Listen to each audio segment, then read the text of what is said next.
Students, हमारा जो अभी टॉपिक हम जिसके बारे में डिस्कस करने जा रहे हैं वो है derivation of Ohm's law using first principle. तो ये जो टॉपिक है आपका derivation of Ohm's law using first principle,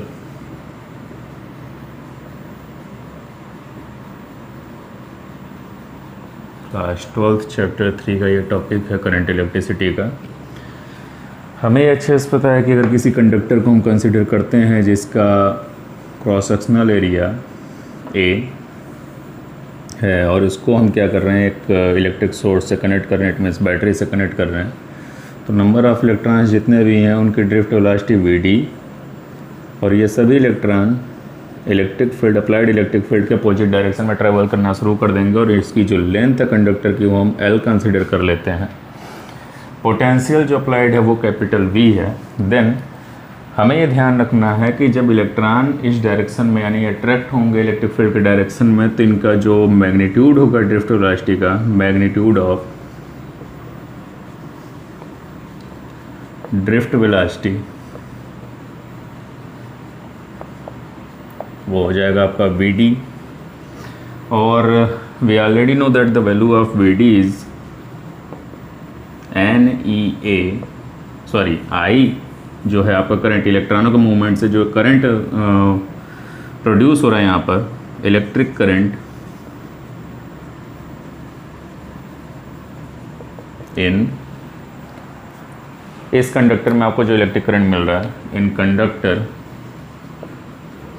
वो है आपका I is equal to N E A we D, where n is the number of electron, a is the charged particle electron, a जो है cross sectional area और vd है electron का drift velocity.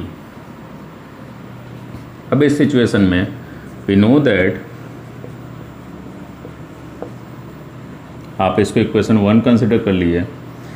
अब यहाँ पर vd की value हम जानते हैं होता है e tau upon m। Here tau is the relaxation time, it is equal to the two successive collision of the electron in any conductor। तो जो रिलैक्सेशन टाइम है वो इलेक्ट्रॉनों के दो कोलिजन के बीच का ट्रेवल किया गया टाइम होता है, ये रहा वी। अब इसको आप क्या करेंगे, इक्वेशन 1 में पुट कर देंगे। फ्रॉम इक्वेशन 1 जैसे आप यहाँ पुट करेंगे वैल्यू आ जाएगी I is equal to N E A, we d की जगह आपकी वैल्यू आएगी ई टाउ बाई एम। तो जब हमने मल्टीप्लाई किया तो हमने देखा I is equal to N E square A E tau by M, ये वैल्यू आई। जैसा आपको नीड रहेगा वैसा आप इस फार्मूले को यूज करेंगे क्वेश्चन में। देन हम ये जान रहे हैं कि जो पोटेंशियल अप्लाइड है यहाँ से यहाँ तक, वो potential V is equal to electric field E into electron यहाँ से यहाँ तक ट्रेवल करेंगे तो E इंटू एल के इक्वल हो जाएगा। हम यहाँ क्लियर हैं कि जब V की वैल्यू इतनी है तो V is equal to applied potential V is equal to E into L, then E is equal to आपका हो जाएगा V बाई एल। ये वैल्यू आएगी इलेक्ट्रिक फील्ड की।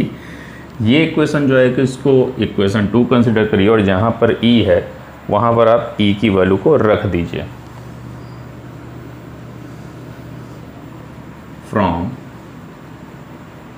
इक्वेशन 2 जैसे ही आप पुट करेंगे इस वैल्यू को यहाँ पर, तो I is equal to N E square A, tau को भी आप पहले ले लीजिए, अपॉन ये आपका m है इनटू जहाँ पर E है इलेक्ट्रिक फील्ड E है उसको रिप्लेस करिए V बाई एल से, तो हो जाएगा V बाई एल। कुछ नहीं करना था आपको, m इंटू एल को यहाँ से उठाइए और लेफ्ट हैंड साइड में ले जाइए m into L, n E square A tau को अपॉन में ले आइए। अभी आप सोच रहे होंगे कि यहाँ तो v बाई एल बचा, सॉरी केवल v बचा क्योंकि l भी ऊपर जा चुका है, बट m जब यहाँ आया और l जब यहाँ आया तो यहाँ पर i होना चाहिए था, ये i यहाँ पर आ गया। देन हमने क्या किया, इस आई को यहाँ से उठा करके V के अपॉन में कर दिया, तो नया रिलेशन हमारे पास ये आया जिसको हम इक्वेशन नंबर 3 का नाम देंगे। As we know that the value of V by I according to Ohm's law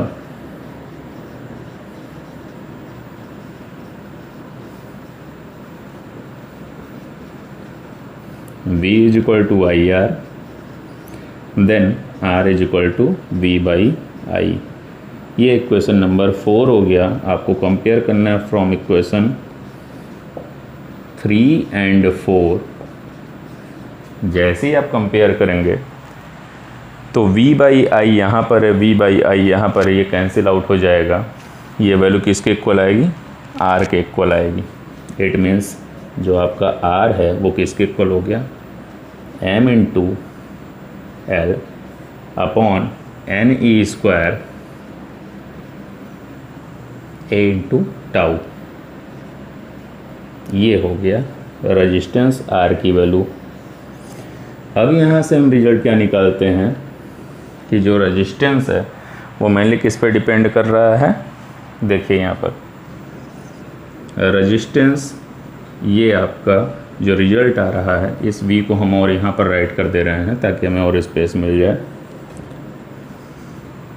resistance number of electron पे डिपेंड करेगा एंड रिलैक्सेशन टाइम पे डिपेंड करेगा। अगर इन दोनों में भी कोई चेंजिंग आती है तो रेजिस्टेंस में चेंजिंग आएगी। एज वी नो दैट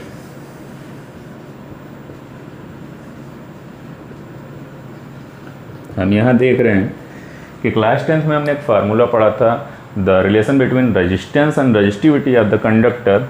तो वो फार्मूला था R is equal to rho L by A, equation 5। अब आप एक काम करिए, इक्वेशन 5 इसको करिए और ये जो हमारा इक्वेशन है इसको इक्वेशन हम 6 का नाम दे रहे हैं। फिर इन दोनों को हम कंपेयर कर देंगे फ्रॉम इक्वेशन 5 एंड 6। R से R कैंसिल आउट हो जाएगा।